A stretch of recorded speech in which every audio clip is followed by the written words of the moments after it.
If you want to make generational wealth selling high ticket offers, then hopefully YouTube has done a good enough job and brought you to me today because I have a treat for you. Now, if you do want to make generational wealth, then hopefully by now you know that YouTube is a non negotiable part of this process. It's something that you cannot ignore. But before you go all in on YouTube, even if you have a channel right now, I'm telling you, it's going to be the most valuable YouTube advice or strategy video you've ever watched in your life. You need to know what type of channel will make you the most money so you don't spend months or even years building the wrong thing. And I've seen this time and time again with our clients and with people that, don't end up working with us. They end up building the wrong channel. So, and also so that you can make the highest amount of cash in the shortest amount of time, right? Again, assuming you're a founder or someone that has a channel that makes the money, this is everyone's goal. So to help you do this today, I'm simply going to show you, explain this simple concept for self-identifying channel types using this simple graph here. And I'm going to give you some examples of channels from people that you probably know in the space. And I'm going to give you some practical steps to do this exercise for yourself. Then, of course, I'm going to open the invite to have this done by me and my team if it makes sense for you. But don't worry, this isn't going to be some heavy pitching. So first, what do I actually mean by channel types? Like, what does that actually mean? In layman's terms, it means the specific category your channel's content or purpose can be fit into. For example, with MrBeast's main channel, it's mass entertainment. For MrBeast Gaming, it's gaming entertainment.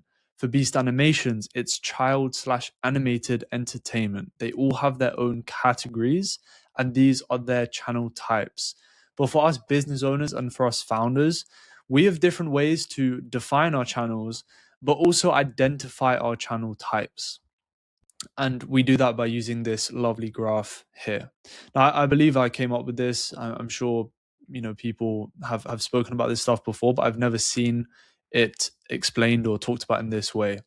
So first we have the micro and macro part. What exactly does this part of the graph mean?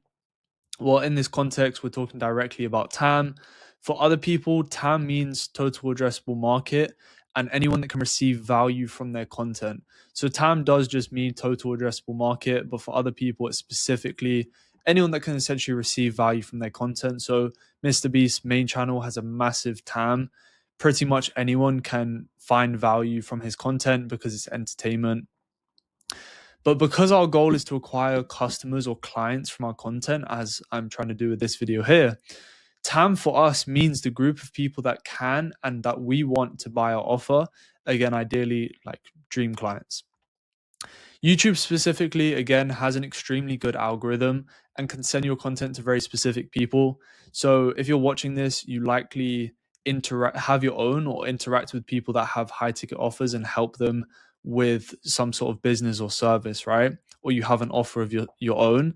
So YouTube is very, very good at sending the correct content to the right people, which is why I made such a specific video and I package it the way that I did. So the lesson here is to aim to attract the most sophisticated part of your audience, and you will over time. It may take a bit longer, but as long as your content is good, it will end up happening.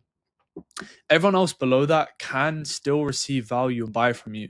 So that's the thing that most people don't think about. They want to build their content to try and speak to everyone and convert everyone. Oh, I might miss out on these people purchasing. But the thing is, right, people below your most sophisticated avatar will still watch your content and still convert if it's good enough. If we look at an example, we have Jeremy Haynes, which we'll get onto later in the video where we break down the different channel types. Jeremy Haynes is in there. So the next part is, what do we mean by macro? So macro means essentially just large niche. A wide group of people can buy or offer. And micro means a tiny niche. A small group of people can buy or offer. A macro example is an SMMA program for beginners. Any age, gender, or any country can do this, and it requires little to no startup capital. And a micro example is helping divorced women use their home equity to build a portfolio. So very, very specific, very small group of people that not necessarily can do this, but would be interested in doing this. Only a group of a specific gender, age, and situation can do this. All right. Then we have the next part of the graph, which is the B2B, B2C side. Again, what do we mean by this? Well, B2B means you provide a service or a product to another business. you sell to already established business owners to help them grow their business. This excludes offers like helping the founders themselves remove limiting beliefs and scale, or fitness offer for founders, etc. And the B2C, we have it's simply providing a service or product to consumers. So you sell to people directly, typically those without a business themselves. A B2B example would be done for you YouTube channel management and growth to acquire you an extra $15,000 a month or more. Sounds like an absolutely wonderful offer. Link in bio for us to do that for you. If you're interested, message me on Instagram. And then B2B example would be SMMA program for beginners. So why did I explain all of this? And why is it actually relevant to you? How is this relevant, and how can you actually apply this to make more money today?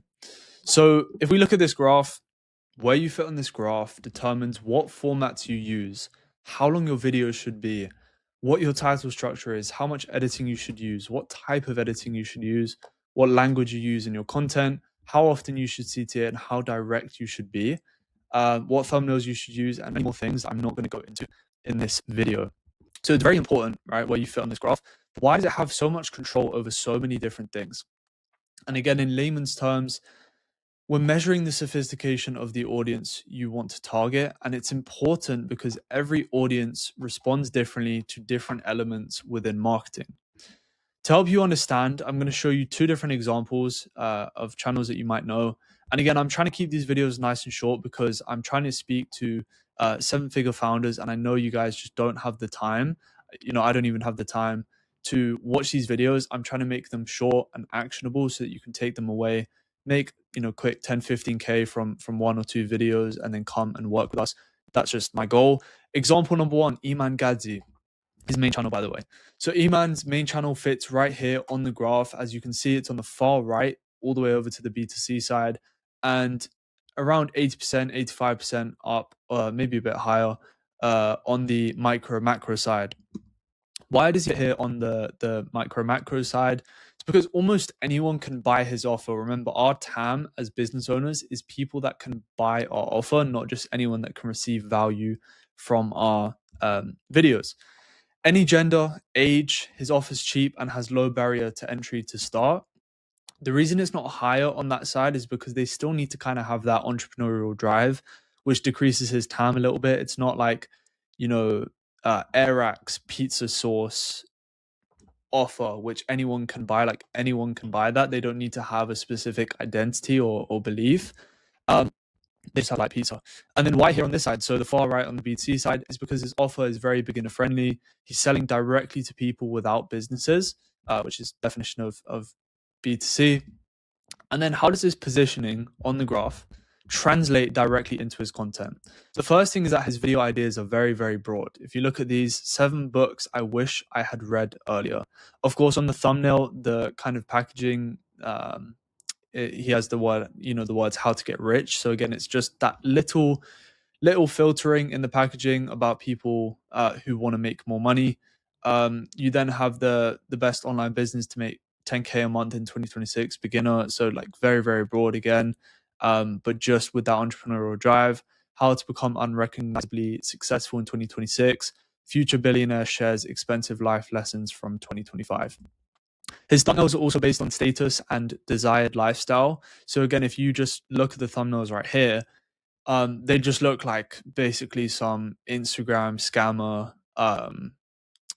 like I don't even know how to explain this, but they just look like some Pinterest kind of pictures that he uses for his thumbnails. And they basically tap into, again, that drive for that lifestyle that people want, who have that entrepreneurial drive. This kind of style obviously doesn't work for people who are already entrepreneurs, right? It mostly works for beginners. His videos are shorter on average, so 19 minutes isn't that short, to be fair. 16 is kind of getting there, but then we have 8 and 12 minutes, which are quite short videos, because the huge TAM that he has doesn't have the longest attention span. His title language focuses on starting out, so beginners, and doing so with ease or void of effort. So again, very large TAM. They only need that slight drive to make money online, so we can speak to as many people as possible. Laziest one-person business model, $100 a day. So in that, it has both starting out start and $100 a day, both beginner language, and laziest one person business. So lazy and one person, they don't need to hire anyone, and it's a lazy business. The second one, copy and paste. So you're basically just stealing his strategy. You don't have to put in any work, is what he's essentially trying to say. With AI, he's changed it to 13K a month to be a bit different. And then again, how to start SMMA for beginners with $0. So starting out and $0, beginners and void of effort or ease. And then the final one, it's not really, but with 0 employees is void of effort. Again, you don't need to hire anyone, which kind of taps into the fact they don't want to put the effort in. He also has super highly edited videos, again, for the attention span. And there's even more specific details that only an expert, like a person who spends all day looking at YouTube videos, would be able to spot and implement. Link in bio again if you want to message me on Instagram for any help with your YouTube channel, or to get my team to manage and grow your channel for you. Shameless plug. And then example number 2 is Jeremy Haynes. If you don't know Jeremy Haynes, I recommend checking him out. He has some amazing videos, and he's got a really good YouTube channel strategy. Jeremy fits here on this graph. That's his positioning. So why does he fit there on the micro macro side? Well, that's because only an incredibly specific group of individuals can buy his offer. So pretty much the opposite to Iman. It's a very, very specific group. And yeah, quick note, it can sometimes be just one audience filter that dramatically changes your position. And what I mean by this is he doesn't filter by age, gender, or even a very specific niche within like the business category. He kind of works with any form of business. He just targets the 0.1% demographic financially. So people that are earning a crazy amount. And then why here? So why does he fit here on the B2B, B2C side? That's because his offer is extremely specific for high earning business owners. And yeah, reminder of the lesson from earlier in the video, Jeremy is here because he purposefully targets the high sophistication level, knowing that his lower level offers will still sell. What I mean by this is he purposefully uses language to target $1 million a month people and people that have that desire. But he knows that even the people that want to go from 50K to 100K or 30K to 100K or 100K to 200K, those kind of jumps will still end up watching, will still end up receiving value from his videos, and will still end up buying his lower level offers rather than his main ones for the people who want to go to $1 million a month. So how does this positioning translate into his content? His video ideas are hyper specific. So again, we have the 2 on the far left and the far right, which are about retention, which again, people that want to scale or get to that $1 million a month would face, and how to 3x your show rate, specific to people in the like service-based business and book a call funnels, like people that run book a call funnels. And then the middle 2 are specific to people, entrepreneurs that want to get to $1 million a month. His thumbnails are based on outcomes. So as you can see, 2x your revenue, strategies working right now. So someone can look at the strategies in the video, implement them, and make money right now, again, as I'm doing here. $1 million a month, and then $1 million a month breakdown. His videos are shorter on average. It's meant to say longer. So 19 minutes, not too long. An hour 46, 21 minutes, and then 34. He has a lot of videos that are like 35, 45, an hour long. Some are shorter as well. And then his title language focuses on $1 million a month and the exact problems people face along the way. So retention, 3x in show rate, $1 million a month, and then $1 million a month. And he has super simple editing, right? The people that he's targeting don't have these low attention spans. They can actually focus because the videos are based on outcomes, right? So from the start, they're expecting an outcome and they've already made the decision that it's worth it. So I'd say also his retention rate is insanely high, not only because he has crazy like promised outcomes in his packaging, but because he consistently delivers on those and just is one of the, if not the top, people in the space for his kind of content. So yeah, final lesson I want to say to wrap up this video is don't just take the micro, macro, and B2B, B2C as where you fit on the graph. It's also specific to you as a person. So Jeremy Haynes might benefit from being slightly more macro as an example, or Eman might benefit from being slightly more micro, but them as a person, Iman Gadzi is such a good macro creator. He's such a good broad creator that someone like Jeremy cannot replicate what Iman can do because of who he is, his story, his history, and his goals, and the way that he is, the way he speaks to the camera. So don't let this completely box you in and define you. And you need to kind of sit down and think about where you fit on this graph, and then consider about you as a person, and then make the judgment there. So hopefully this was helpful. If you have any questions regarding YouTube and growing your channel and making more sales for YouTube, then you can message me on Instagram. We can jump on a quick call, audit your channel, and maybe you can even work with me and my team. If not, just drop a subscribe. I'll be dropping videos like this often, with tactics that you can implement the same day to make more money from your YouTube channel. And I'll see you in the next one.